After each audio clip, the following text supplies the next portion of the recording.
Assalamu alaikum. I'm Divya Sharma. My question is from Surah 2 Baqarah and verse 223. Can you please explain me these lines? Your women are your till to cultivate, so go to your till as you will, and send good deeds before you for your souls, and fear Allah. Know that you will one day meet Him. Can you please explain me this? बहन ने सवाल पूछा है सूरह बकरा की सूरह number 2 आयत नंबर 223, जिसमें बहन ने पूछा कि ये women are your tilth, treat them like your tilth. ये जो कुरान मजीद में कहा गया है कि औरतें आपकी खेती है, तो वैसा उनका सही तरीके से उनसे बर्ताव करो।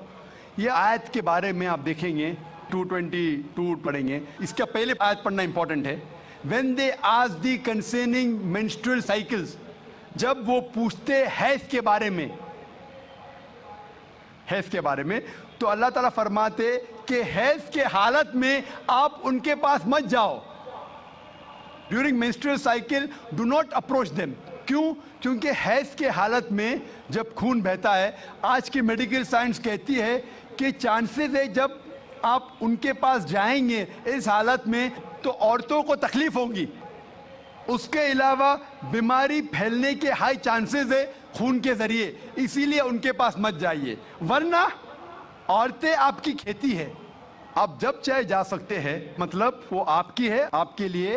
और कुरान में आप पढ़ेंगे उसके पहले सूरह बकरा में सूरह नंबर 2 आयत नंबर 187 में कहा गया है, हुन्ना लिबासुल लकुम व अंतुम लिबासुल लहुन्ना। आप उनके लिबास है, वो आपकी लिबास है। मतलब आपकी बीवियां आपके लिबास है और आप अपनी बीवियों के लिबास है। लिबास का मतलब गारमेंट्स।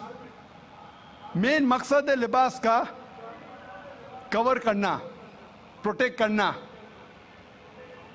छुपाना, ब्यूटीफाई करना, ये काम है मियाँ बीवी का।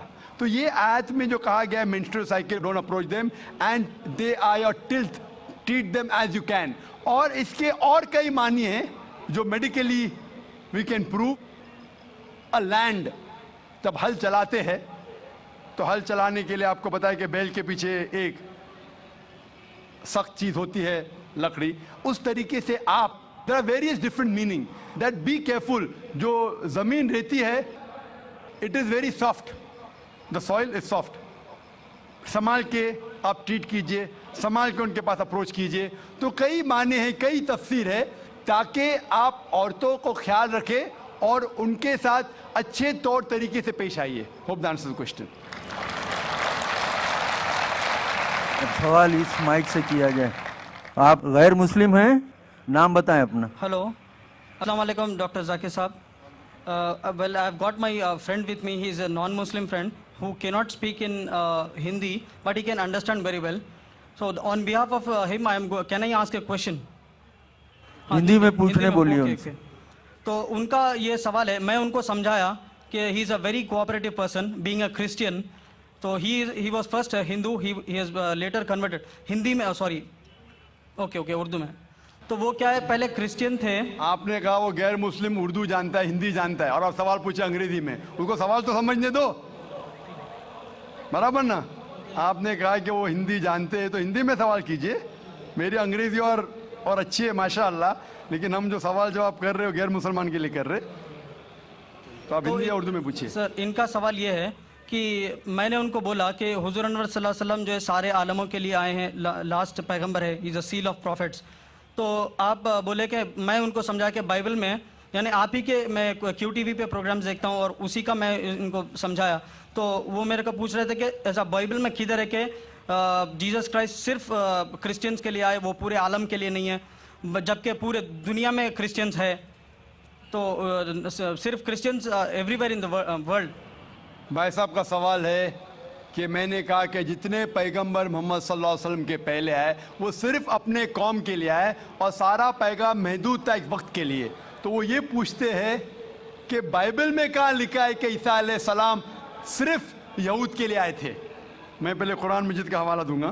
कुरान में कहा गया है सूरह अल इमरान सूरह नंबर 3 आयत नंबर 49, सूरह अल इमरान चैप्टर 3 वर्स 49, ईसा अलैहिस्सलाम बनी इसराइल के लिए भेजे गए थे। ये लिखा है कुरान मजीद में सूरह सफ में भी, सूरा नंबर 61 आयत नंबर 6 में कि ईसा अलैहिस्सलाम बनी इसराइल के लिए आए थे। लेकिन मैं जानता हूं कि आप ईसाई है, कुरान मजीद में शायद नहीं माने, नो प्रॉब्लम।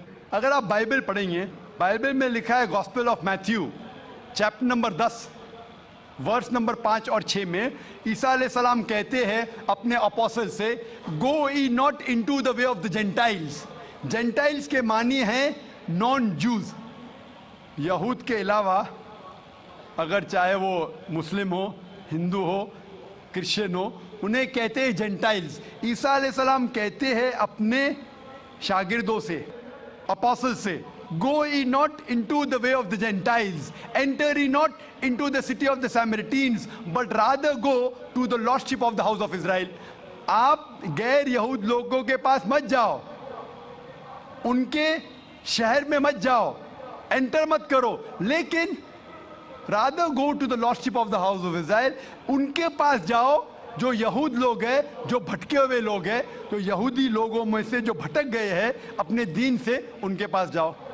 ईसा अलैहिस्सलाम फरमाते हैं गॉस्पेल ऑफ मैथ्यू में चैप्टर नंबर 15 वर्स नंबर 24 में, I have not been sent but to the lordship of the house of Israel. मैं नहीं भेजा गया हूं लेकिन सिर्फ वो यहूदी लोग के लिए जो भटक गए हैं, ईसा अलैहिस्सलाम कहते हैं।